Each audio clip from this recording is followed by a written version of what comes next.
The reality of your career is overcoming adversity, and the only way to do that is to fail. Tom Brady. My guest in this episode of Passing the Torch grew up outside of Boston in the small towns of Clinton and Lancaster. The oldest of 7 children and a split family, he turned to sports to escape the neighborhood and made short films with his friends as a hobby. While attending college on a basketball scholarship, he studied broadcast journalism and theater. Then on August 29th of 2001, he joined the U.S. Army. 12 days later, the planes flew into the Pentagon and Twin Towers. Serving 8 years with 2 deployments, he attributes his creative passion and leadership to his time and valuable training in the military. Working closely with the nonprofit, Veterans in Media and Entertainment, he works to transition veterans from their military service to the entertainment industry. By flipping the veteran narrative of PTSD and negativity on its head, he makes a point of emphasis to advocate veteran successes, positivity, and grooming tomorrow's leaders and tastemakers. Ladies and gentlemen, please help me welcome Army veteran, director, and nimble problem solver. Passing the Torch with Ryan Curtis starts now. First and foremost, welcome to the show, and thank you so much for joining me, Ryan. Martin, it's an absolute pleasure to be here, man. I really, truly appreciate it. What did you think about that intro? I was pretty excited about the nimble problem solver, man. What's the story behind that? The nimble problems. I don't know where that came from, actually. I'm not sure where that you found that. Was that? I But found that it's so somewhere, weird man. to hear someone. It's so weird to hear someone like tell you about you, right? And I was like, wow, that's fun. I know that was came from a bio somewhere at Yeah. some point, so I'm curious. That's so funny. Nimble problem solver. That's hilarious. I don't know where that one came from. Yeah. But yeah, that's pretty much my entire job at this point is problem solving. So Yeah. I'm friends with Kerry Kite, and I know you were on his podcast, Veteran Made Pod, within the past month or so. He was on my podcast like a year and a half ago, and same thing. I researched the heck out of him. When I read his bio, he was like, "Dude, did I send that to you?" And I'm like, "No." And he's like, "Where did you get this stuff?" And it's a compilation of many bios that I saw like a different content that he had. But it's one of the things I actually like doing is putting together people's bios and. Yeah, that's really cool, man. It's really interesting because like you're right in the thick of it right now. You're still in the military and doing your thing and whatever, and it's just like you kind of uh get into that life and the moments and the things that you're doing, and to have someone just kind of like be like, oh, this is what you did, Yeah. you'd be like, oh wow, that is yeah, I did do that. And that those are, it's really interesting to kind of like take the moment and just kind of reflect on where you came from or where I came from, where to where we are now. And it's really pretty cool, actually, the journey. Although you just don't really feel it while you're doing it because it's life. But No, I hear you, man. Definitely. So, other than being on a panel with me last week during the Military Influencer Conference, why is life great right now? man, life is incredible, and I feel so privileged and blessed right currently in this moment because there's just a couple major things that I've been working for the last decade plus in career wise that have really started to culminate and happen for me. And so, first thing is like I've been really privileged to be asked to help. Um, Deliver a new marketing campaign for the Veterans Affairs and Department of Defense. And so we delivered that, about a month ago. And so it's out now, and we're really just talking to veterans as humans and as people rather than victims. And that's something that's really important to me. And so we did a new campaign called Face Your Dragon, that you can look at. You just research. Is that with Rudy Reyes by chance? Mhm. Man, I Yeah. saw dude, that is, Yeah. it's good. I saw the video of Yeah. it. I don't know if it was on Thanks, man. I don't know if it was on your profile or if he aired it, but man, it was Yeah. so good. I was like, Yeah, it's something it's one of the things I'm most proud of that I've ever done in my career. It's definitely up there top. One, it's just because the size and scope, but specifically the message and how we're doing things. So we took the old. I don't know if a lot of people remember, if you remember, but back in the '90s, there was just this really amazing Marine Corps commercial, where the Marine in his dress blues, looking all sharp, goes and like literally fights a dragon or a monster. yeah. And And so we kind of use that as inspiration, say, you know what, those were awesome. Like the way that they were talking to the people, let's try to do something similar.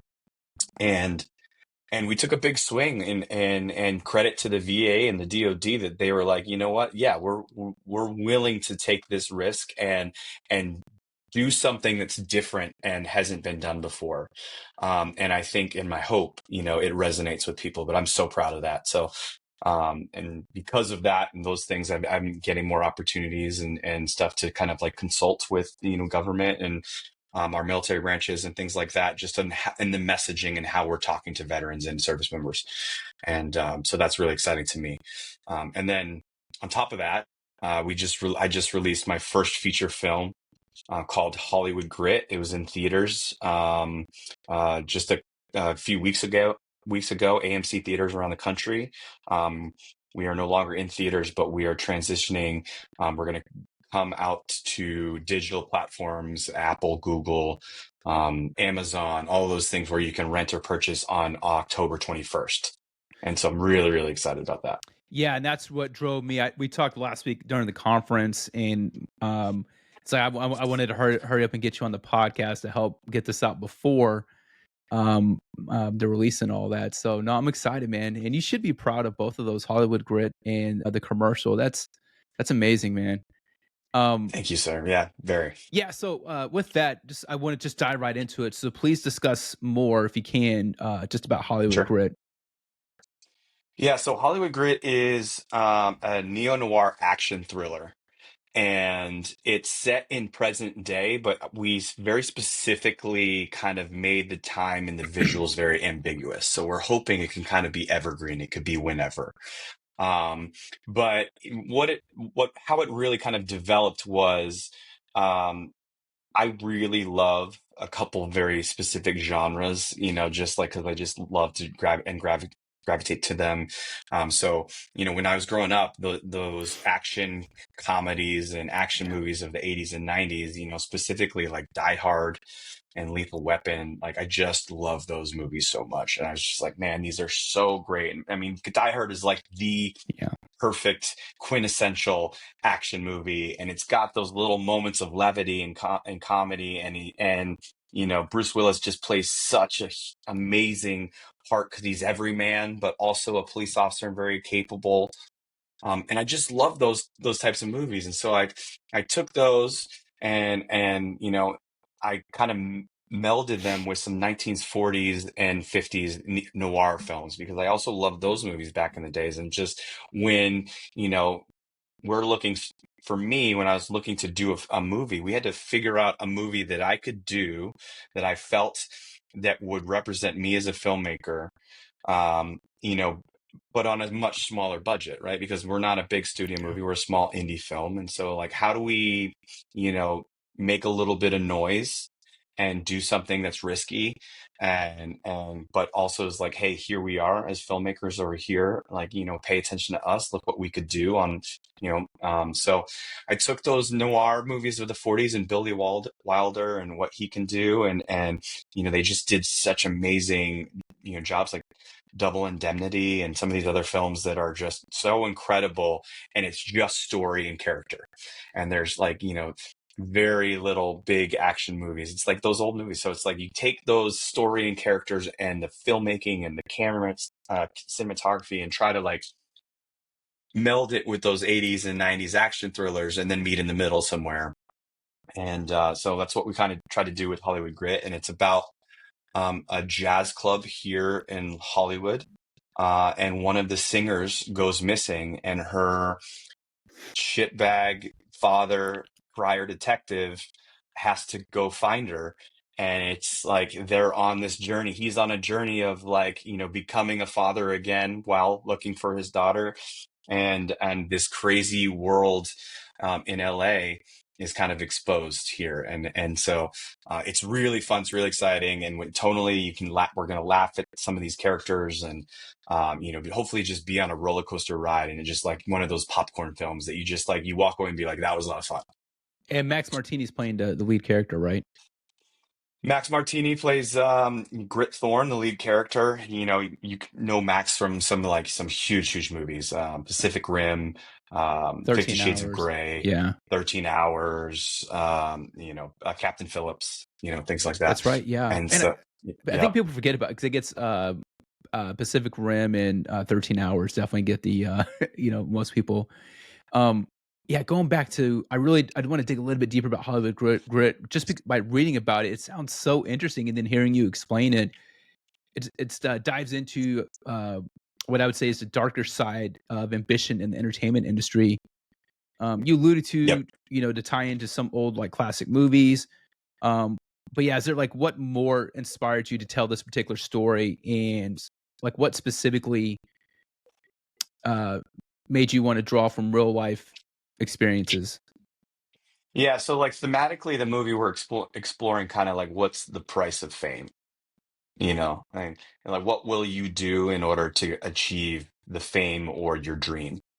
In this entertainment business. Yeah, And we're using this as kind of like, obviously it's very dramatized and things like that. But like, you know, I was feeling as a filmmaker and my co-writer Christina Denton. So we kind of early on just conceptualized, what is this? At the time where we were writing this movie, we had just come out of COVID and the entertainment world had shut down and no one was getting paid and we were scraping by to figure out what we're doing. And then we had a little quick blip of time where things got back to not even normal, but it started to look like it this. And then all of a sudden strikes came and wiped out the business again. And SAG and the Writers Guild and all these strikes happened. And so again, we were all shut down and couldn't do anything. And, it's like your whole life and things that you've been working towards, the carpet is just ripped out from underneath you. And you're no longer able to make money. You're no longer able to work and all of these things. And it's just, we kept feeling, and I still do, I still feel very much because the entertainment world is so hard and there's so much content and people aren't going to theaters anymore. And there's right. just like it's not like it was 20 years ago, 15 years ago. Um, and so, we had to like seriously ask ourselves, well, what are we willing to do in order to achieve this dream of storytelling? Like, what is the price? What are we willing to sacrifice and able to do this and do these types of things? And like, well, let's wrap that theme into this movie. And we were feeling just very jaded and very beat up by the business at the time. And so we tried to channel that and put it into the movie a little bit, in a fun and an entertainment way. But that's how we were feeling, and that's where, it kind of came from. Now, even just hearing you like, sorry, that's my dog. Um, It's okay. I got him in the background too. It's fine. yeah, I can feel it, and I can see it like when you're talking about it, and I can feel it just in the name Hollywood Grit. And again, you talked about the neo noir. I love that. That's so cool. You talked about themes and feelings. Um, it seems like the film's tone balances raw realism with stylized storytelling. How did you approach that crafting? How did you approach crafting the balance visually and emotionally for the audience?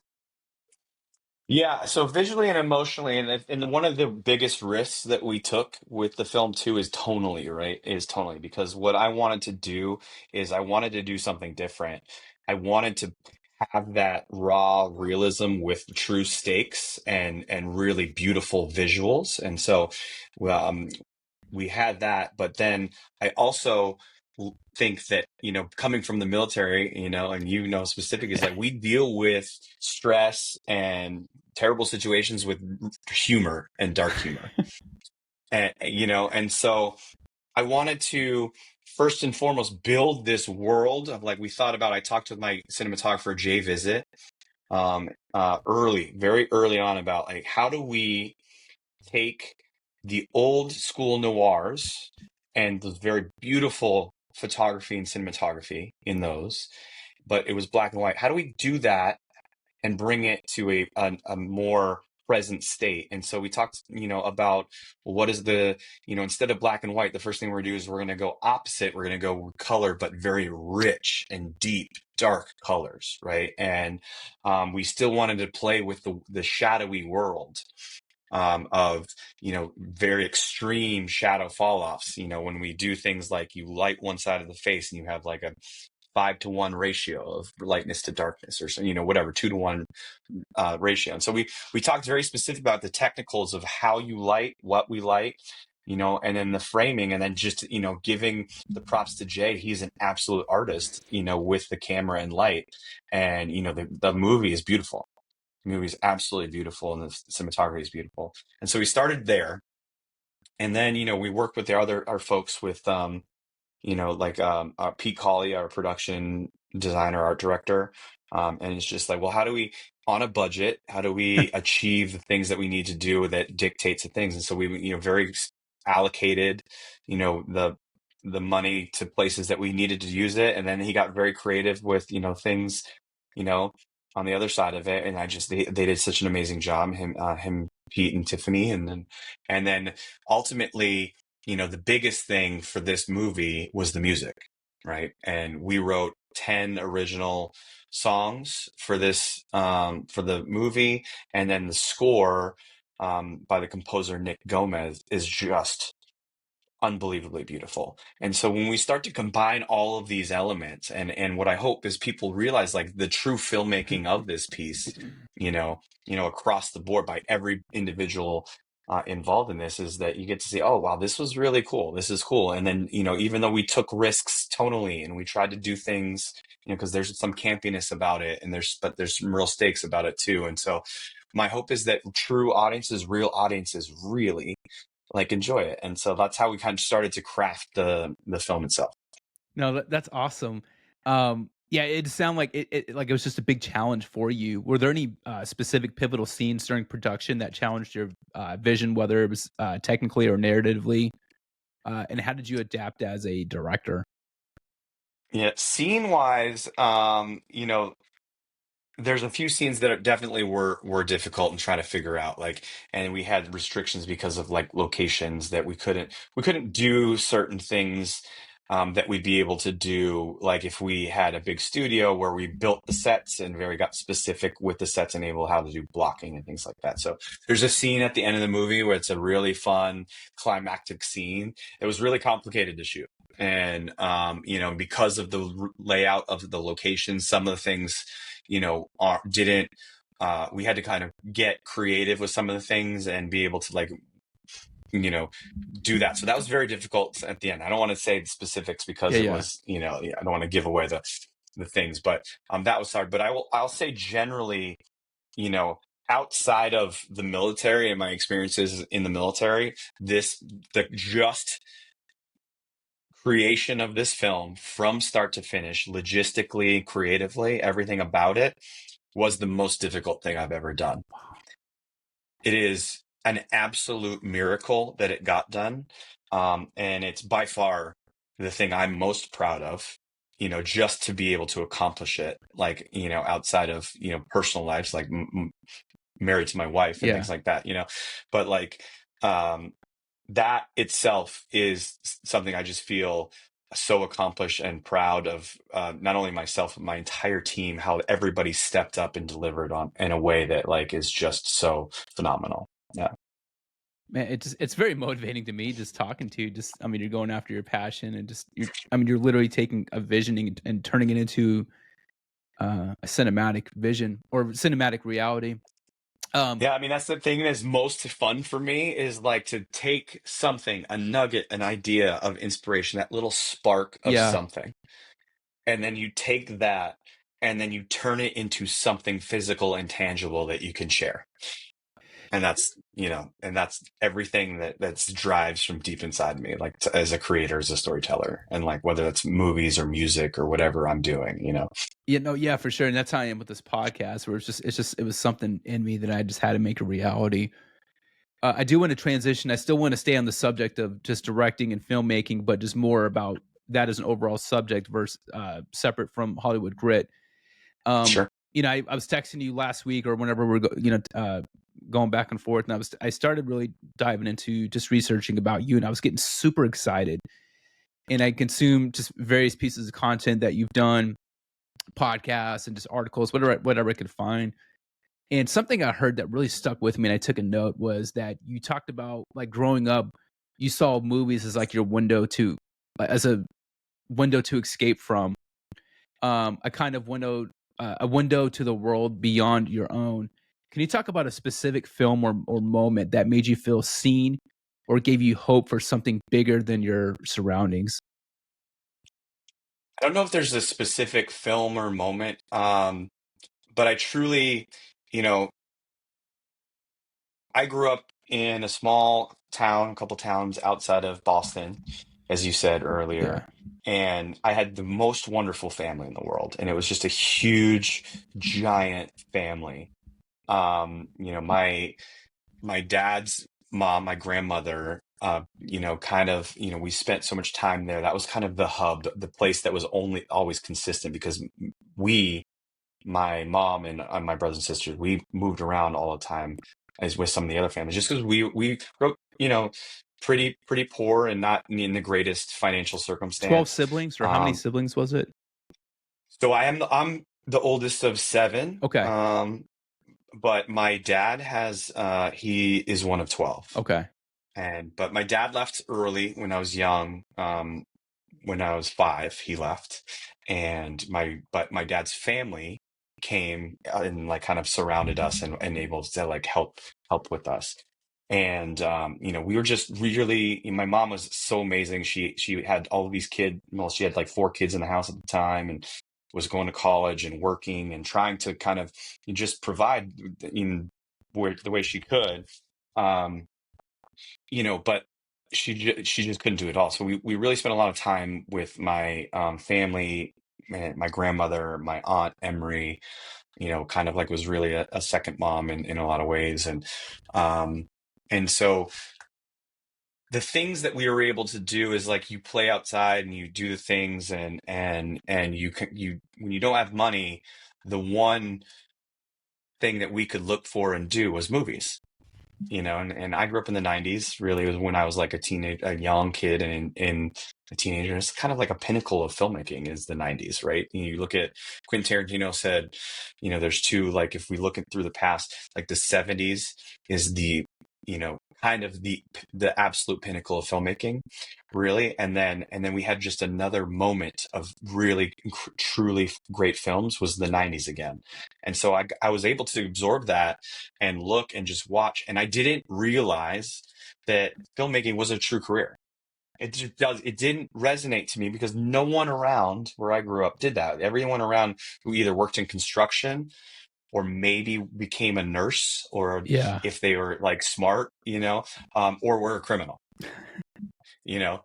And so to me, the options were very simple. I swung a hammer, I robbed stores, or I went into the medical world. And so it wasn't an option. And so, as I, just absorbed all sorts of movies, I just loved all sorts of different kind of movies. I loved, those action movies like Die Hard and Lethal How Weapons, old are you, and Ryan? I'm 43. So I'm 43. 43 as Yeah. well. So I knew just by Hmm. some of the bio stuff that we were this roughly the same age. But yeah, I mean, Hmm. we think about go back and look at films made in 1994, 1995, and 1996. When people like watch movies like, how did this movie not win an Oscar? Well, look what other movie came out that year. That movie would have won an Oscar any other year. I mean, Yep. I think within like 2 years, maybe a year of each other, Pulp Fiction, Shawshank Redemption, and Forrest Gump all came out. But there, Yep. yeah, to your point, man, there were so many great movies that I look back now and at movies I took for granted back then. Yep. Um, That are just some of the all-time greats still, do you have like a favorite like cult just. movie? Like Point Break is one of my favorite cult movies that it's I just love Point Break. yeah. Yeah, Point Break was like so so much fun. So many great quotes in that. That was such a good movie. Like I loved what are some of the movies? I don't know this is a cult. What are some of the cult movies? Obviously, early Tarantino stuff is like I jumped on board right away. Pulp Fiction, but that's not a cult movie at this No, point. it's But I like think at one time it was, right? yeah. But True Romance, I would say, is probably more of a cult movie now than Yeah, Tony Scott, I think, is one of the most underrated directors of art, of all time. He is responsible for some of the greatest films, yeah. in my opinion. Like I just think about Tony Scott, Top Gun, like first and foremost, Top Gun. You like you sit there, go like this, and then you go from there. Top Gun to what's the NASCAR one that he did right after Top Gun with Days Tom Cruise? Days of Days Thunder. of Thunder. Yeah. Days of Thunder, and then you got all of these things. Maybe Tony Scott was amazing. So um, yeah, man, there's just such great films like that, and that to me was the window of oh, there's a different world outside, and I totally used it as escapism because we had kind of such a rough childhood in a lot of ways outside of the family. um you know that like I really looked towards movies as my escape. um and so eventually, and I just always was drawn to that way, and I didn't realize it, but that was kind of the very initial stuff. And I think there's some couple moments really. And, I still remember like going to theaters and seeing the very specific movies. I remember seeing Titanic in theaters and being like, oh my God, you know, and just completely blown away. But then really the one that I think still sits with me today for the most is Saving Private Ryan. So You that know, opening scene of that movie, yeah, aside what like not the cemetery, but when they're landing on the beachhead and just getting yeah, obliterated. Um, Obviously, I've never experienced that, but I feel like that's probably as close to accurate as you could get without, yeah. right? The beachhead.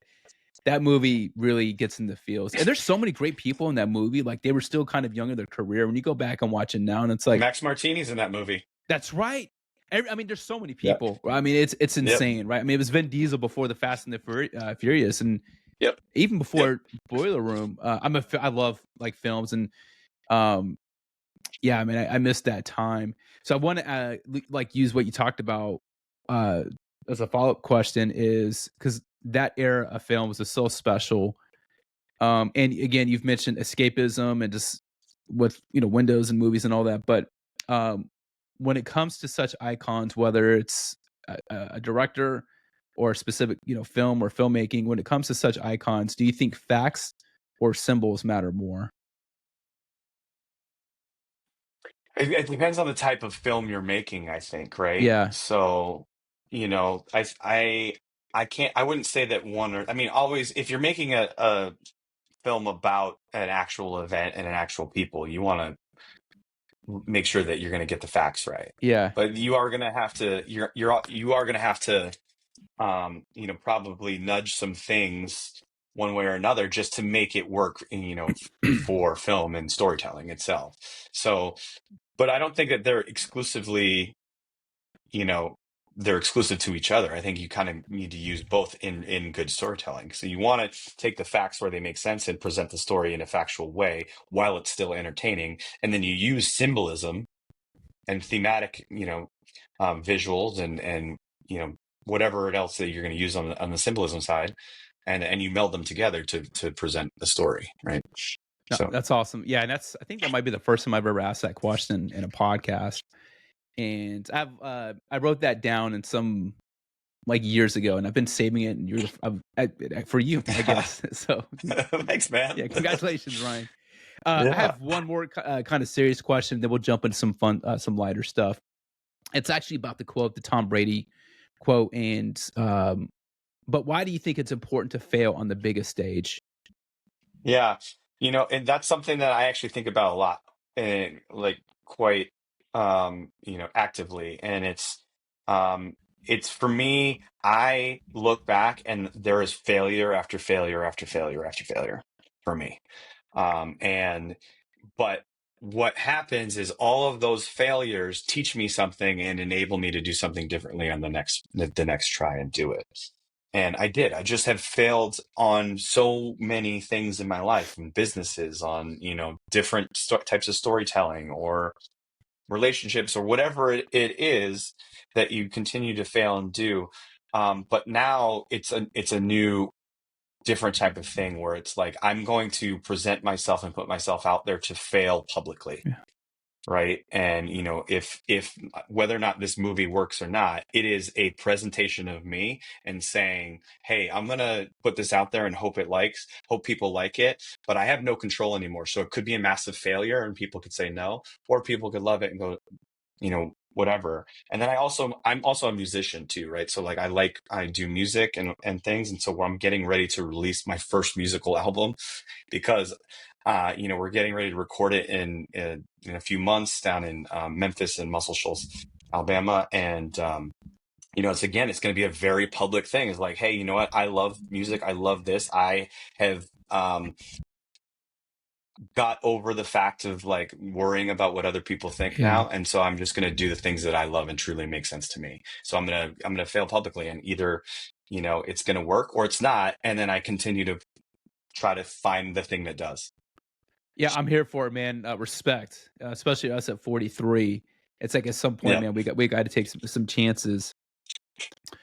Yeah, Um, I think it's really interesting, like our age now, and I think it's just like maybe it's the middle age thing, that middle age life, where it's like you have to take this moment to reassess and really be like, because I feel like for me personally, and maybe it's different for you, not to take you off with your questions, but like I'd be curious to know what you think here, what you're thinking, which is like, you know, I lost, I think, parts of the true self I was when I was young. yeah, And I think the military takes a lot of that away because they need you to fit in this very specific box, and you need to do the thing and like this. And for me, um I was a storyteller and a performer, and I wanted to be out and doing the things, and I was very very present. And because I did this whole military, it's not, I kind of lost that thing and lost sight of who I was as a child, that spark inside of me.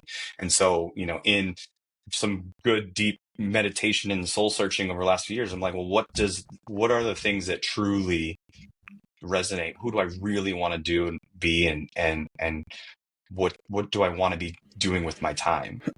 And so I had to kind of, I think, reattach to that, the child person in me, to do that.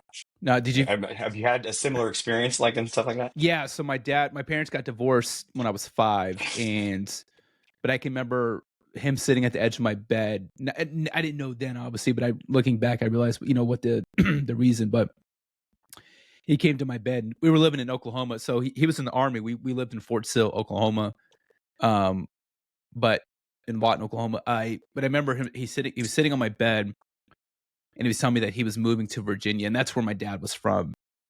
And I was like, "Why are you moving?" And the normal stuff. You think at 5 years old, I thought it was my fault.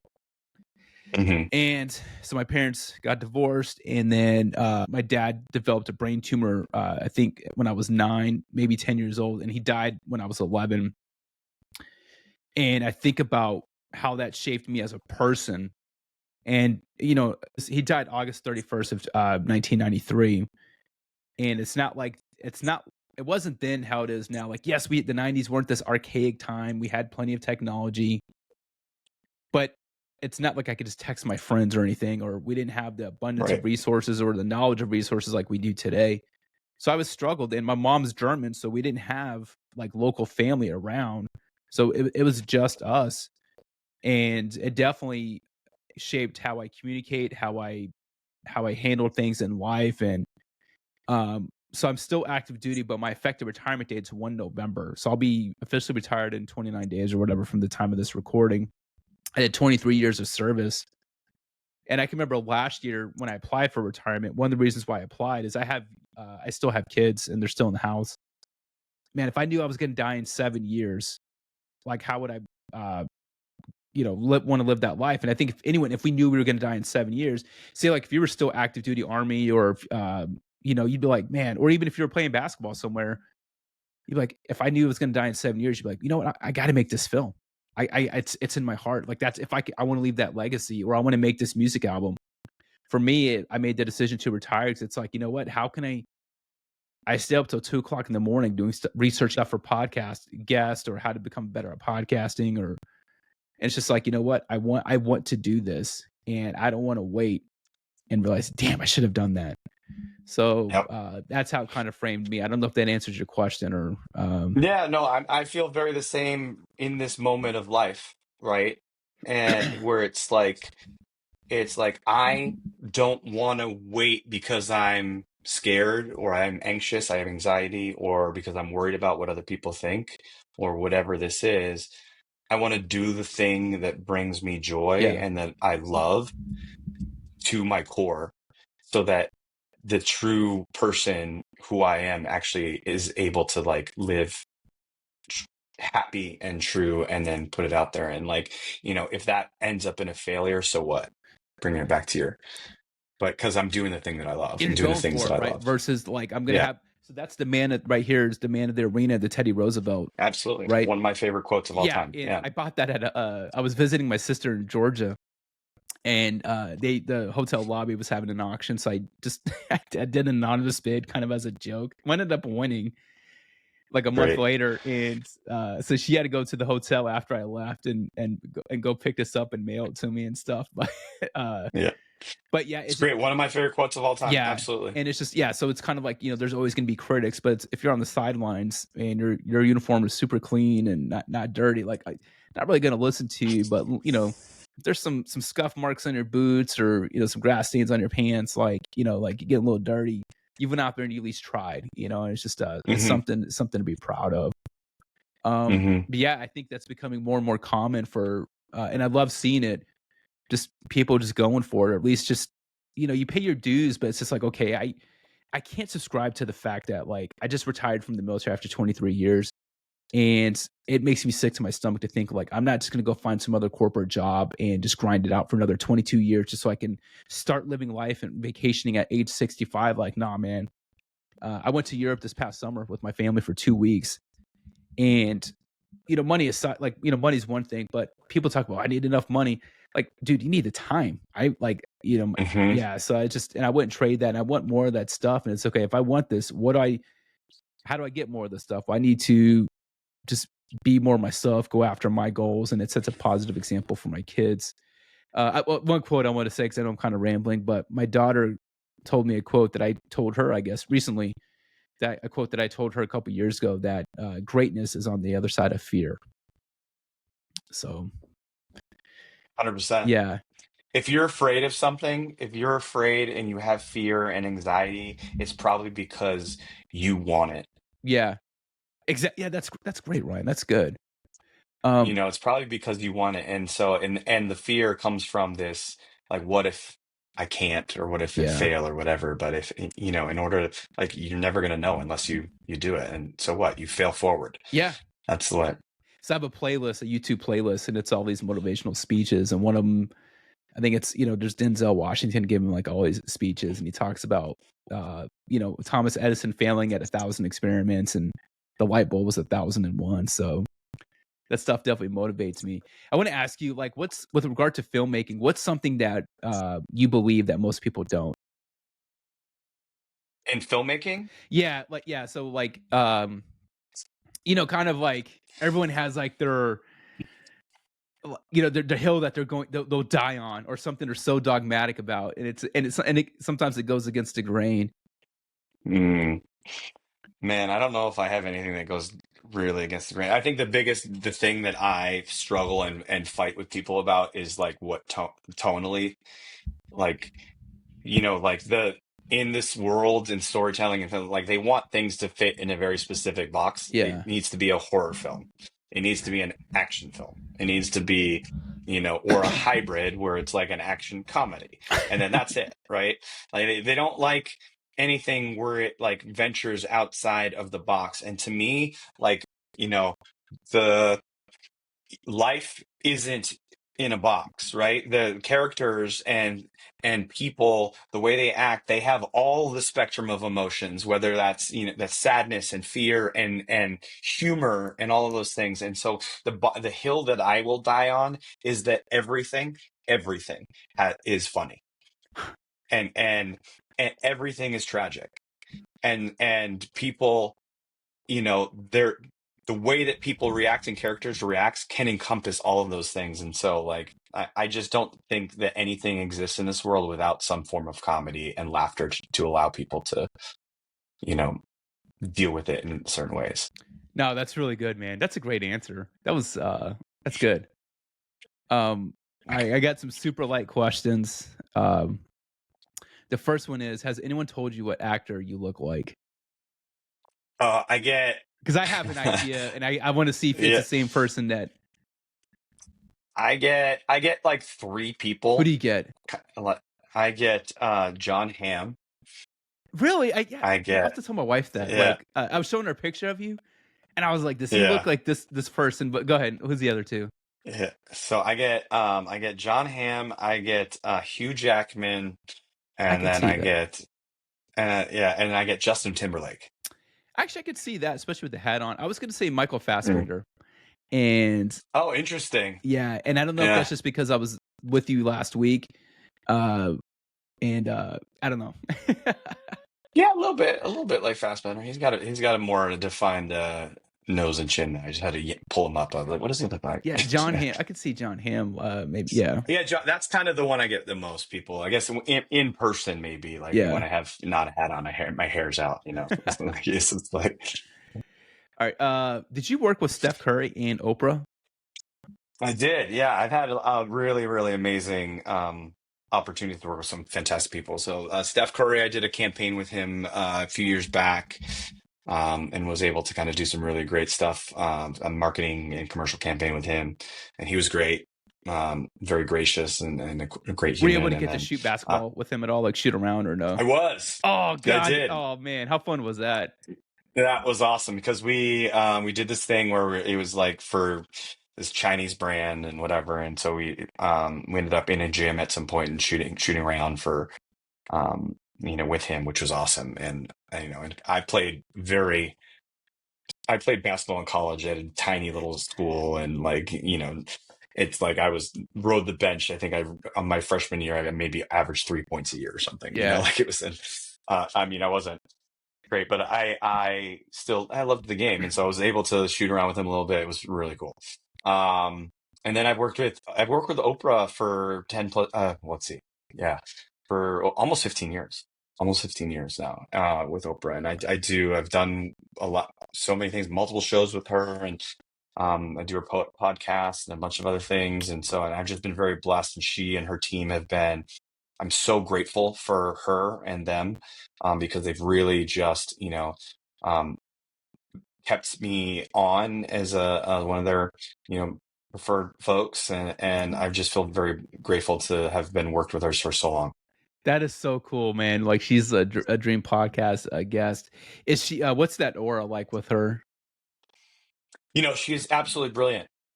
She's very brilliant and hands-on, and just she knows she's constantly striving for knowledge in everything she does, and she wants to incorporate it and learn. And so she's very driven by knowledge, and she loves people who are curious and are authors and write and like you can present and give her new perspectives and knowledge, things like that. And so I've been very blessed to watch her and how she does things Yeah, in a lot of ways, and am able to kind of incorporate those things too. And like one of the things like she does before every podcast that she does is she's like, "What are your intentions for this podcast?" Which is one why I was like, "Well, what?" Early on, I asked you before we started recording. I was like, "Hey, what are your goals and what are your intentions for this podcast, and how can I help you do that?" Um, you know, and so those just little things. And so yeah, I feel very again just grateful to have worked with her and been um, you know along for the ride with her for so long. no, that's really cool, man. When I saw that, I was like, damn, man, that's what a cool experience. Yeah. We were talking a lot about movies. The '90s was great for TV shows too. But if you could be part of any movie or TV show to where let's pretend it actually was real life and you could be a character like inserted into that world, which one would it be? Real life character in that Or like yeah, or world. yeah, yes, yeah. So like Ooh, like you could be automatically supplanted, so you would still be Ryan Curtis, but you would be part of whatever movie or TV show. But that's a great question. That's a fun question. thanks, man. That's a fun I was question. saving that one for you too. So Oh man. Ooh, there's so many fun ways that you could go for this, right? Like, and just like live in just an absolutely wild, wild world. So, what jumps off for so me? I That'd have one be, for you if you can't think, but I'll give you another. yeah, give it to me. I was just gonna. Give it to me. I kind of spoiled it earlier, but I think Point Break. I feel like just the the California vibes and Yeah, um yeah, there's just something about that. I feel like that'd be fun. yeah, man, dude, this is so hard. There's so many good ones. Trying to think of like, you know, um, mm, Man, I love recently Ted Lasso. Wow. I mean, Yeah. I love sports, and just like they have such a great positive outlook on life and things in that world, which is so fun. Well, the depth in which they Um, write and develop all those characters, I mean, and they've yeah, it's so many layers deep. Even the yeah, fifth or sixth lead has a back. It's well done. They yeah, really tug on your heart. yeah. But would I love to be a part of, Band of Brothers in that time for the army, and like be able to kind of make it through, but have those experiences and just be like, wow, like I mean, that's to me, Band of Brothers is the greatest series ever made, miniseries ever made, like by a long shot. And like that would be amazing, but like you could just go right over the Sopranos. Like how mad amazing would it be to be in that world of the Sopranos? Or yeah, what else would be really fun movie wise? So you Entourage, know, that could be Entourage. Entourage, yeah, like loved Entourage, yeah. Like how fun would that be? Yeah. So I know yeah. you played basketball in college. If you were to direct hmm a movie about your life, which college or NBA player, past or present, would you cast to play you? Mm. Let's see. You'd have to be a 6'3" white guy. So Well, let's see. it's movies, right? So we can move up to height a little Yeah. too. So uh, let's see. Who would probably play me? in your freshman year, you're averaging 30 points a game instead of three. So we'll Hollywood it up a little. Yeah. Man, I would probably, who would have to play me? I would go um different. You know who I think would play me is like a John Krasinski. Okay, okay, Instead, like I think we're pretty close to the same size. He might be a little bit taller than me, actually. He's like 6'4". yeah, But he's from close to where I grew up. He's from back there, yeah, okay. so like maybe something like that. Or on the basketball side, what's the Lakers coach name? Um, Oh, JJ Redick. JJ Redick, maybe on the Okay, basketball side. Yeah. I will give you a little bit of height advantage. I'll say Kevin Love. I feel, Oh, okay. yeah, Yeah. Kevin Love. Yeah. The big boy. he is, man. Who Uh, would you pick? I'd say Kevin Love to play you. No, for you. Oh, damn, I didn't think about that, man. Good question. Um, you know what, man? I'm just gonna go. I'm gonna say Jason Williams. Remember the Sacramento Kings point guard? Just Yeah, because, that's right. um, Yeah, dude. yeah, like I White chocolate, white white chocolate. chocolate, and I definitely had that. I was definitely him before he came onto the scene. But like growing up in nowhere Oklahoma, man, I thought I was something. But Yeah. yeah, I thought I was something, man. But yeah, I remember watching him and just for entertainment value. Yeah, so I'll give it Jason He was Williams. great. That dude could handle and his passes were amazing. Yeah. So I want to do a quick name game, and I'll just say some names. So just one to two positive words that come to mind when you hear these names. Mhm. And they could be about people or just an overall subject or a group. But yeah, and if you really want to go more than 1 2 words, that's fine. But anyway, the first name is Brian Folger. So there's Brian Eliason and Justin Folger. Oh man, so Justin Folger. Yeah, Yeah, Justin Folger. I grew up with him, both him and Brian actually out in Boston, and now both of them are producers for me. And if I love working with my friends, and they're two of my best friends, yeah. more like brothers to me, and just we've known each other for almost 40 years, Wow. and just like trust them implicitly and love them as humans and as brothers, and just like I'm so blessed to be able to work with them and do the things and live with them out here, in LA. Not perfect. The second name is Kyle. Hope I'm saying this right. Hausman Stokes. Kyle's my best buddy, and one of the most talented humans on the planet, like as a director and filmmaker. And I feel so privileged to be his friend, because he and I met each other. We're both Army veterans, and we're both directors, and we served roughly at the same time, but not with each other. And we met here in LA 15 years ago. and we just struck it out. And then we have worked with each other and pressed each other, and I've learned so much from him. As a storyteller and a filmmaker, and I'm just so grateful. And now he's crushing it. He won South by Southwest last year Wow. with his film, My Dead Friend Zoe, and Yeah. just so proud of him and what he's done. I know Tom Tran, he had a small role in that film, but Hmm. um, him being a part of that, and actually, Yeah, yeah, that's really cool. Is is Caitlin Bassett in that film or no? No, no, it's can't. The girl from Walking Dead, Sonoya. Yeah, Yep. yeah. Anyway, I'm gonna cut this Yeah. part out, but the last two names. Well, the next name is Jay Visit. Jay Visit is my rock in filmmaking. I've worked with him now for almost 15 years too, and maybe, yeah, 13 years. And him and I know what he's capable of, and he's one of the most talented cinematographers in the world.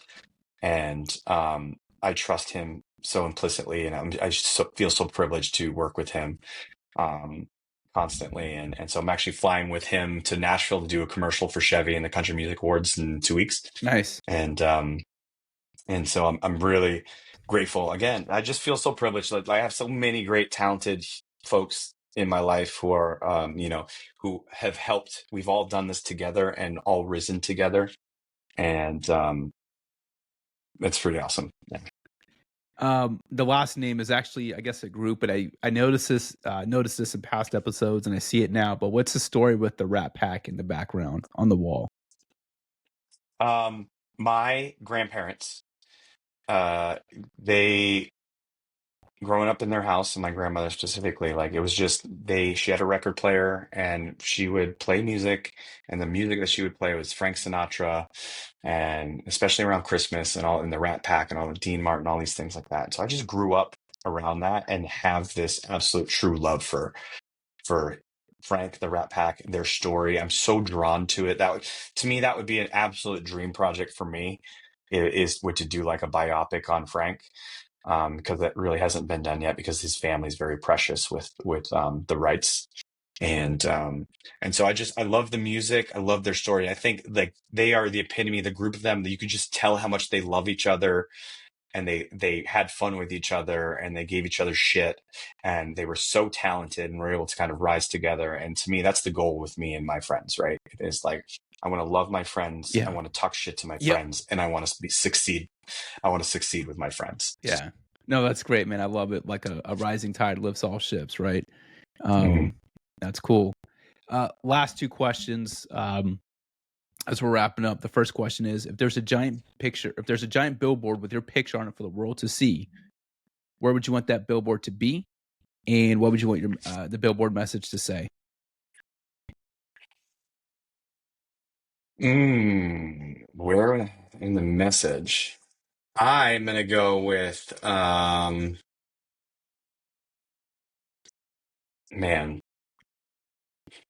I'm gonna go with the Sunset Strip here in LA.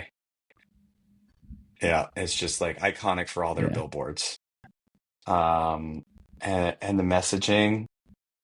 I don't think I want it about me. It could be my picture and a bunch of the friends, but I think it would be like either promoting a new movie, or my new music album, with my band, and so, like, I don't think I would want it just about me. Last question is: what one piece of wisdom would you pass on to the next generation of people to help them light their own torch and carry it forward? Yeah, I mean, I think, find mentors early and listen to them. I wish that I would have done that. I did a lot of things the hard way, because I thought I could figure it out, and I did, but it just probably just took me much longer. But do that, I would say. But second and most important is just do the thing. Mhm. Do it and fail and do it again until you get so good that you're undeniable. And the best thing that in this time that we live right now is that everything is so available and cheap for you to do whatever it is that you want, that you can do it for almost nothing. And if you want to be a filmmaker, you can take your phone and you can film a movie on your phone for almost nothing. And there's many filmmakers that's how they started.